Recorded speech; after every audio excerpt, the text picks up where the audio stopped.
Welcome to Athabasca River. Oh, yan nakikita niyo na yan. Yan Athabasca River, the longest river in Canada. Eh, yun yung mountain, kaya lang natatakpan ng clouds, kaya hindi natin makita yung peak. Nandito ako sa bridge. Yan, nakikita niyo yung bridge. Doon naman yung kabila. Dito ako galing. Yan, galing ako ng Fairmont Jasper Park Lodge. Dito sa ano na to, sa daan na to.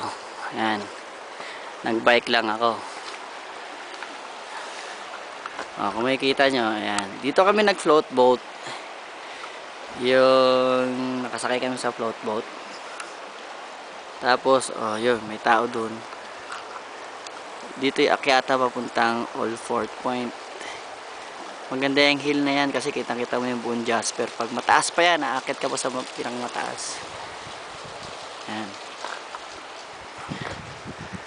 Oh, makikita mo, ay may mga tao naglalakad. Ayan. Galing yan ng town. Ako naman papunta pala ng town. Naglalakad lang sila. Oh. So, ayun yung bisikleta ko natumba nung bumaba ako. May dala akong bag kasi mag-grocery ako sa town eh. Di ba? Oh. Ano lang yan, mga first space pa lang yan ng ating ano. Alright.